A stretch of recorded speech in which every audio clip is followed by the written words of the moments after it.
ఆదిలాబాద్ మా ప్రతినిధి మనకి సిద్ధంగా ఉన్నారు. అక్కడ చూసుకుంటే రాజకీయ పరిణామాలు పూర్తిగా మారిపోయినటువంటి పరిస్థితి.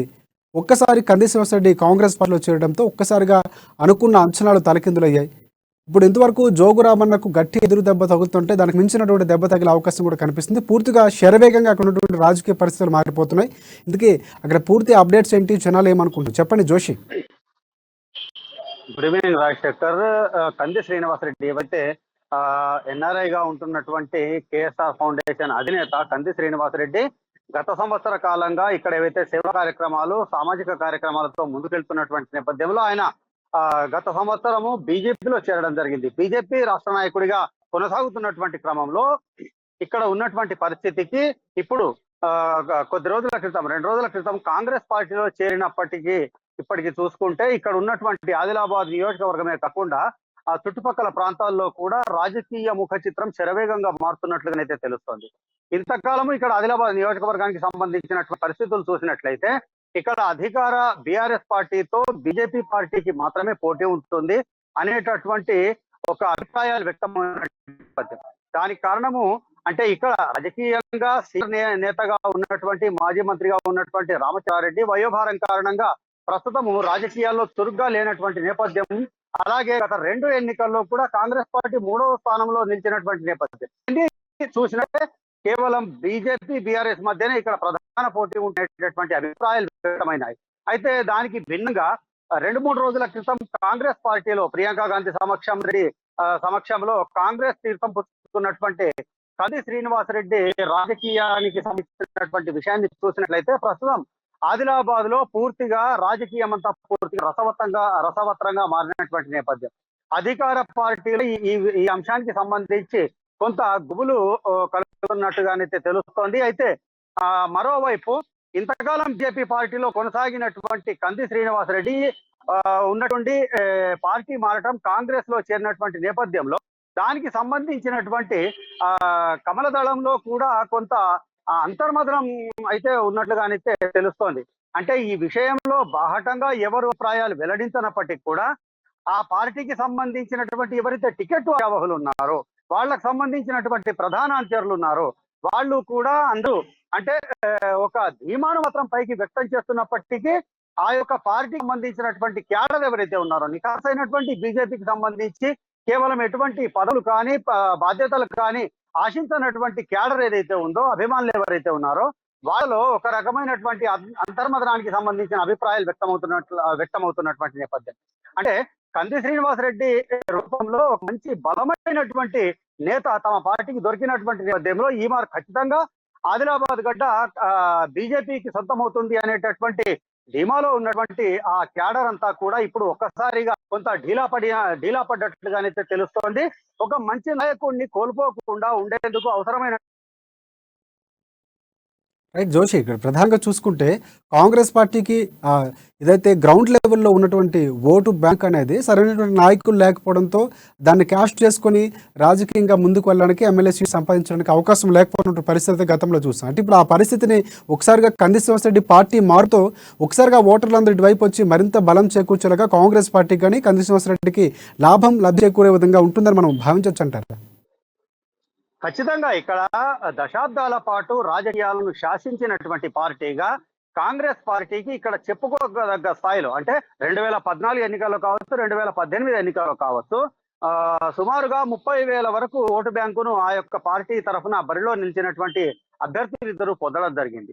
అయితే గతంలో చూసినట్లయితే సీనియర్ నేతగా ఉన్నటువంటి రామచంద్రారెడ్డి పలుమార్లు అంటే టికెట్ ఆశించి భంగపడినటువంటి సందర్భంలో ఇండిపెండెంట్ గా అంటే వేరే పార్టీకి జీవిత కాలంలో వెళ్ళినటువంటి నేత ఆయన ఇండిపెండెంట్ గా పోటీ చేసినటువంటి క్రమంలో ఆయన కూడా దాదాపు 30,000 ఓటు బ్యాంకును సొంతం చేసుకున్నటువంటి నేపథ్యం.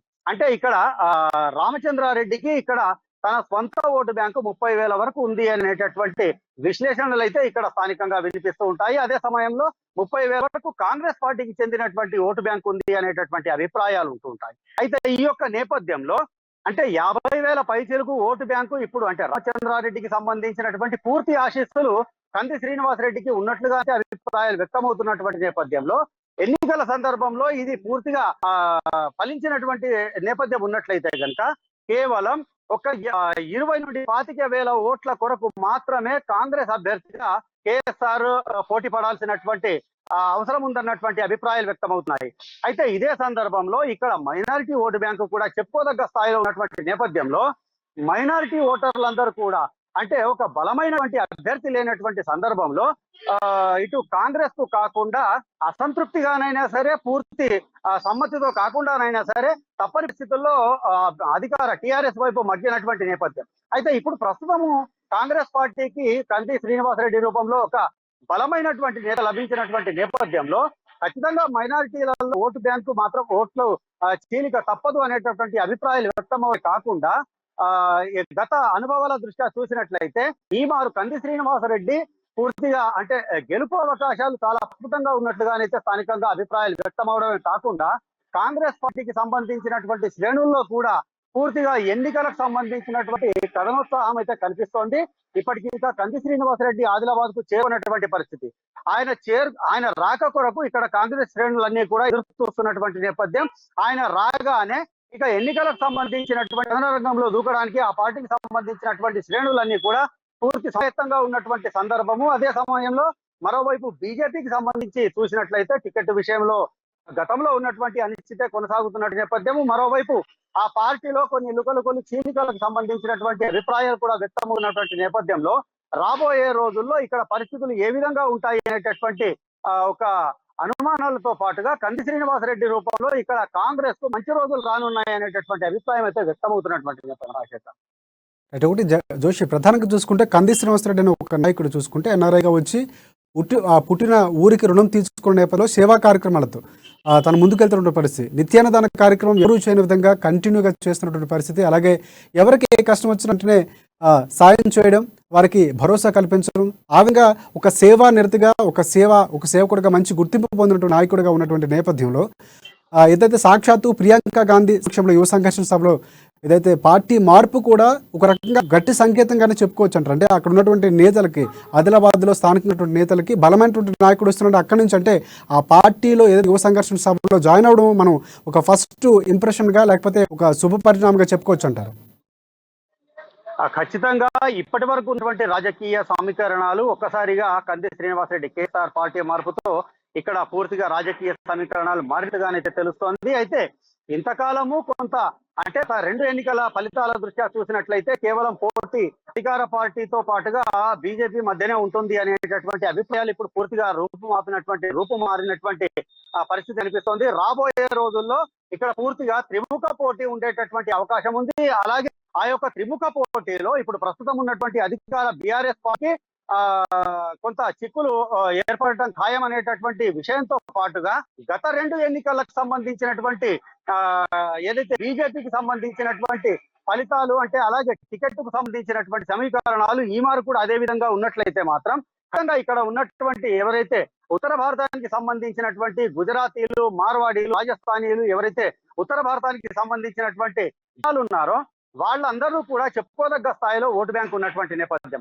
సుమారుగా 21 నుండి 23% వాళ్ళు ఉన్నటువంటి నేపథ్యం. అయితే కొన్ని వ్యక్తిగత కారణాల రీత్యానే గతంలో కూడా బీజేపీ పార్టీ వైపు వాళ్ళు మొగ్గుకున్నటువంటి నేపథ్యంలో ఇప్పుడు కూడా టికెట్ కు సంబంధించినటువంటి సంఘటనలు గతంలో లాగే ఉన్నట్లయితే మాత్రం ఖచ్చితంగా గతానికి సంబంధించినటువంటి ఫలితమే బీజేపీకి ఈ మారు కూడా ఎదురయ్యేటటువంటి అవకాశాలు లేకపోయినట్లుగా తెలుస్తోంది. అదే సమయంలో అధికార బీఆర్ఎస్ పార్టీకి అంటే స్థానికంగా 4వ మారు ఎమ్మెల్యేగా కొలుగుతున్నటువంటి ఎమ్మెల్యే జోగురామన్న పైన వ్యక్తిగత వ్యతిరేకతతో పాటు రెండవ మారు అధికారంలో కొనసాగుతున్నటువంటి ప్రభుత్వానికి సంబంధించినటువంటి వ్యతిరేకత కూడా ఈ మారు ప్రస్ఫుటంగా కనిపించేటటువంటి అవకాశాలు అయితే కనిపిస్తున్నాయి. ఈ యొక్క నేపథ్యంలో కాంగ్రెస్ పార్టీకి సంబంధించినటువంటి కంది శ్రీనివాసరెడ్డికి టికెట్ లభించినట్లయితే గెలుపు సునాయాసం కాకుండా నల్లేరు మీద నడకే అనేటటువంటి అభిప్రాయాలు అయితే ఇక్కడ స్థానికంగా వ్యక్తమవుతున్నటువంటి రాజశేఖర్.